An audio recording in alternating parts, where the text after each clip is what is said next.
Bismillahirrahmanirrahim. Alhamdulillahirabbil alamin wa bihi nasta'in ala umuri dunya waddin wassalatu wassalam ala habibi rabbil alamin sayyidina Muhammadin wa ala alihi wa sahbihi ajmain. Amma ba'd.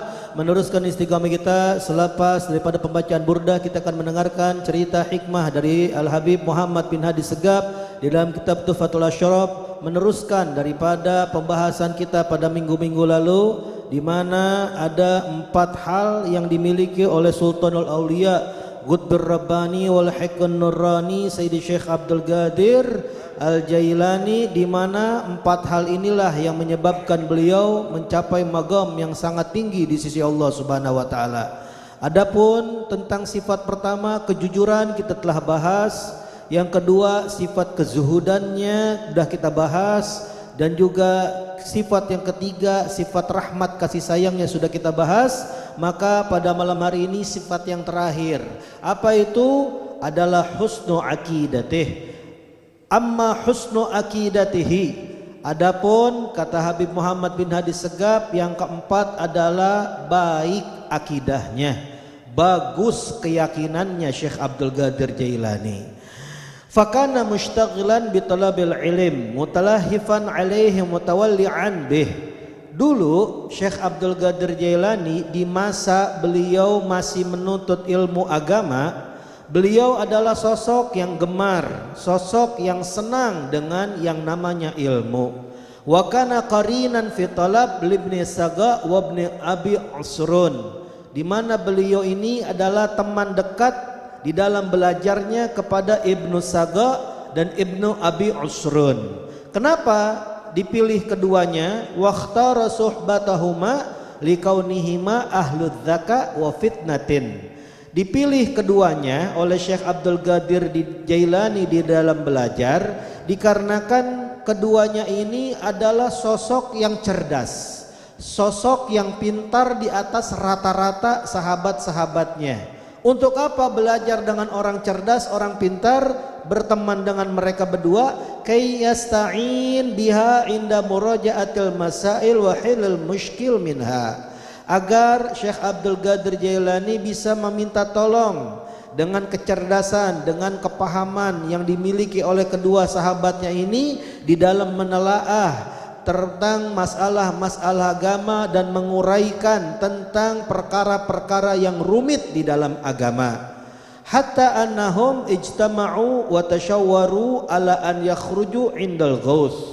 Sampai akhirnya ketiganya ini berkumpul dan bermusyawarah untuk keluar menemui, yaitu seorang yang terkenal dengan Qutbul Ghaus, yaitu seorang wali yang besar di zamannya.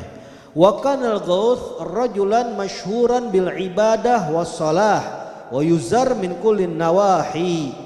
Dan diceritakan bahwasannya wali al-Ghaus ini adalah sosok seorang yang masyhur dengan ibadah, yang masyhur dengan kesolehan, yang diziarahi dari segala penjuru negeri. Wa kana maskanuhu tahtal balad, di mana tempat tinggal Ghaus tersebut berada di luar kota Baghdad. Wa Syekh Abdul Qadir Jailani yahuthuhuma ala ziyaratih, dan Syekh Abdul Qadir Jailani lah sosok yang mendorong kepada kedua sahabatnya untuk sowan menemui daripada al-Ghaus tersebut. Falamma azamu alal khuruj, tatkala mereka bertekad untuk keluar, qala Ibnu Saga, maka berkata Ibnu Saga, akhruj indal Ghaus bimas'alatin awisah, saya akan keluar menemui seorang wali yang terkenal dengan Ghaus tersebut dengan masalah yang sangat sulit. Fa as'aluhu anha fatahayyara fiha la yadri ma yaqul, saya akan tanyakan perkara yang sulit tersebut, nanti si Ghaus tadi, wali tersebut akan kebingungan, tidak paham apa yang akan dikatakan. Maka mendengar Ibnu Saga seperti itu, maka sahabatnya Ibnu Isrun gak mau kalah. Wa qala Ibnu Isrun, wa ana as'aluhu an mas'alatin la arahu madza yaqul fiha. Oh, saya juga gak mau kalah, saya akan tanyakan tentang permasalahan yang sangat rumit, yang mana saya akan tidak lihat dia kecuali akan kebingungan apa yang akan dikatakan tentang masalah tersebut. Faqala lahu, maka keduanya bertanya kepada Syekh Abdul Qadir Jailani, wa anta ya Abdul Qadir, dan kau wahai Abdul Qadir. Faqala, maka Syekh Abdul Qadir menjawab, ana akhruj ilaihi li ziarah. Oh, saya akan keluar menemui Ghaus dalam niat untuk berziarah saja, mengunjungi, soan, multamisan min barakatih ghairu sa'il lahu. Saya akan mengharap daripada keberkahannya wali Ghaus tersebut tanpa harus menanyakan tentang sesuatu. Fa inna mithla hadza mashghulun bima huwa 'adzam min dalik. Sesungguhnya model wali yang seperti ini, mereka ini udah nggak ngurus perkara-perkara masalah agama. Dia ini sudah sibuk dengan yang lebih besar, lebih agung daripada perkara-perkara masalah agama. Apa itu? Wayal hadrah ahadiyah as-samadiyah, yaitu beliau sibuk dengan yaitu menghadirkan hatinya di hadapan Allah Subhanahu wa taala. Fakharaju ala hadhil magasid wa niyat. Maka mereka bertiga keluar dengan maksud-maksud dan niat-niat yang berbeda. Fadakku alaihil bab, maka mereka bertiga mengetuk pintu rumah daripada Ghaus tersebut. Fafatalahumul Ghaus, maka Al-Ghaus wali tersebut memerintahkan untuk dibukakan pintu kepada mereka. Wa abta'a alaihim fil khuruj ilaihim. Tapi Al-Ghaus tersebut wali tadi melambatkan di dalam yaitu keluar kepada mereka. Fa ba'da muddatin dakhala alaihim, maka setelah beberapa saat baru ini wali Ghaus tersebut keluar menemui daripada mereka bertiga. Wa huwa mughdibun, dalam keadaan Ghaus wali tersebut murka. Labisu khil'atil wilayah, seraya memakai pakaian kebesaran daripada kewaliannya. Wa qala lahum, seraya ini wali Ghaus tersebut dengan kasyafnya beliau berkata kepada mereka bertiga, amma anta ibn Saga, adapun engkau wahai ibn Saga, kharajta ilaina takhtabiruna an mas'alati kadza, kamu telah keluar kepada kami dengan niat untuk menguji kepada kami tentang masalah ini. Maka ini si Ghaus tersebut sebelum berkata udah tahu, langsung dibilang fajawabu hakadza, jawabannya ini, wahya fi kitabi kadza, dan jawabannya tertera di dalam kitab ini, fi suhfati kadza, dan tertera di dalam halaman sekian. Wa bayyana lahu dzalik, seraya Al-Ghaus tersebut menjelaskan kepada Ibn Saga yaitu jawaban yang mana telah diucapkan oleh Al-Ghaus tersebut kepada Ibn Saga. Wa qala lahu, setelah dijawab beliau berkata seperti ini, ukhruj, keluarlah engkau wahai Ibn Saga, fa inni ara narul kufur taltahibu baina adla'ik, sesungguhnya saya telah melihat api kekafiran sedang menyala-nyala di antara tulang-tulang rusukmu. Wa amma anta ya ibnu Usrun, adapun engkau wahai Ibnu Usrun, fa kharajta tas'aluna an mas'alatin ilmiyah, kamu keluar menemui kami untuk mengetes kepada kami tentang masalah ilmu, litara mana gulu fiha, untuk engkau pengen menguji apa yang akan kami katakan di dalam masalah ilmiah tersebut. Wahia jawabu hakadza, maka jawabannya ini, fi kitab kadza, tertera di dalam kitab ini. Ukhruj, sekarang keluarlah engkau, fa inni arad dunya tanharra alaik, sesungguhnya saat ini saya sedang melihat yaitu yang namanya godaan duniawi sedang mengikat dan membelit engkau saat ini. Wa amma anta ya waladi Abdul Qadir, adapun engkau wahai putraku Abdul Qadir, kharajta taltamis barakatuna, engkau keluar bertujuan untuk mengambil daripada keberkahan kami. Wa matlubuka insyaallah hasil, maka tujuan engkau insyaallah dengan izin Allah kau akan mendapatkannya. Wa ka'anni bika tagul, seakan-akan aku ini sedang bersamamu saat ini, seraya engkau nanti suatu saat akan berkata, gadami hadhih ala raqabati kulli waliyin, kakiku saat ini berada di atas seluruh, yaitu leher, tengkuk seluruh para aulia Allah. Fakharaju jami'ahum indal ghaus, maka mereka bertiga keluar dari rumah kediaman wali Ghaus tersebut. Fama mabat muddatan yasiratin, maka tidaklah lewat muddah yasirah, yaitu saat yang tidak lama, illa wadu'iya ibnu Saga, kecuali ini ibnu Saga diundang bi amril malik, dengan undangan yaitu sang raja, li'an yasira ila ulama'in nasara, untuk ini ibnu Saga keluar menemui para ulamanya kaum Nasrani, menemui para ahli-ahli agama Nasrani, para pendeta. Ngapain? Fayujadiluhum, untuk yaitu berdebat dengan yaitu para pendeta kaum Nasrani. Kenapa seperti itu? Lianna malikahum talaba min malikil muslimin, karena pimpinan atau presiden, rajanya kaum Nasrani telah meminta, menantang dari rajanya kaum muslimin, a'lam ahlul balad, yaitu meminta agar diberikan penduduk negeri yang paling alim, paling berilmu, liujadilu, untuk para alim ulama Nasrani berdebat dengan orang yang paling alim dari orang Islam. Fajama ahlul balad, maka semua sepakat penduduk negeri, fadalluhu ala ibnu Saga, maka mereka menunjuk kepada ibnu Saga menjadi wakil di dalam perdebatan antar agama. Wa qalu huwal azka wa a'la, maka penduduk negeri sepakat kepada raja, disebutkan bahwasannya ibnu Saga orang yang paling cerdas, paling pintar, paling tinggi ilmunya di antara para alim ulama. Fa'amarahu an yarhal ila jihatin nasara, maka sang raja memerintahkan kepada ibnu Saga untuk berangkat ke negeri kaum Nasrani. Falamma wasala biladahum, maka ketika ibnu Saga sampai ke negeri Nasrani, ra'a imra'atan nasraniyatan, ternyata di tengah perjalanan dia melihat seorang wanita kaum Nasrani, kaum kafir, bukan orang muslimah.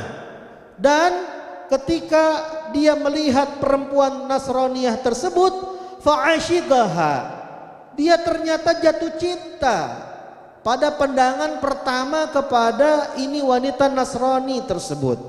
Waftatana biha, dan ibnu Saga terpikat dengan wanita yang cantik dari kaum Nasrani tersebut. Fakhatabaha min abiha, karena dia sudah jatuh cinta, terpikat, lupa dengan tujuannya, dia langsung menkhitbah, melamar daripada yaitu perempuan tersebut dari ayahandanya. Fa'aba, maka otomatis sang ayah menolak lamaran ibnu Saga. Kenapa? Karena ini adalah orang muslim, ini adalah alim ulama. Ila an yadkhula fi dinihim, kecuali boleh diterima lamarannya dengan syarat apa? Ibnu Saga masuk di dalam agama mereka, yaitu agama Nasrani. Fadakhala dinahum wa tanassara, akhirnya ibnu Saga yang sudah tergila-gila dengan wanita tersebut, akhirnya dia lupa diri, dia murtad, dia keluar daripada agama Islam, masuk di dalam agama Nasrani, dan akhirnya meninggal dunia dalam keadaan kufur. Sesuai dengan ucapan daripada Al-Ghus tersebut, dikarenakan dia sudah galil adab, yaitu sudah kurang ajar menguji kepada seorang wali kutub. Wa amma ibnu Isrun, nah adapun ibnu Isrun juga yang mengetes kepada wali Ghus tersebut, fawallahul malik amrul awqaf wasadaqat, ternyata sang raja mengangkat ibnu Isrun untuk mengurus tentang wakaf-wakafnya kaum muslimin, tentang sodakohnya kaum muslimin. Fa'atat dunya ilaih min kulli nahiyah min kulli janibiha. Maka akhirnya karena dia yang mengurus perkara-perkara wakaf, perkara-perkara itu yang namanya sodakoh, maka berdatanganlah dunia kepada dia dari segala penjuru. Akhirnya dia sibuk dengan mengurus perkara-perkara duniawi. Wa arafa ana hadza min da'watil ghus. Maka dia baru sadar ini ternyata daripada yaitu ucapan seorang wali ghus tersebut, di mana dulu saya pernah menguji kepadanya. Maka adapun Syekh Abdul Qadir Jailani, fa innahu balagha maqamul ali. Beliau akhirnya mencapai kedudukan yang sangat tinggi. Hatta sara yagul, sampai saking tingginya beliau berkata, gadami hadih ala raqabati kulli waliyin. Kakiku ini, telapak kakiku ini telah berada di seluruh tungkuk lehernya setiap para wali-wali. Wa balagha sautuhu jami'al auliya, sampai suaranya Syekh Abdul Qadir Jailani itu sampai kepada seluruh wali-wali yang ada di zaman tersebut. Wa ta'ta'u lahu ru'usahum, sampai akhirnya mereka para wali-wali menunduk kepada Syekh Abdul Qadir Jailani, kepala-kepala mereka untuk diinjak oleh Syekh Abdul Qadir Jailani. Inda magalati hadih, dan ketika ucapan tersebut diucapkan, wa ad'anu lahu, semua para wali-wali di seluruh dunia tunduk patuh kepada perintahnya Syekh Abdul Qadir Jailani.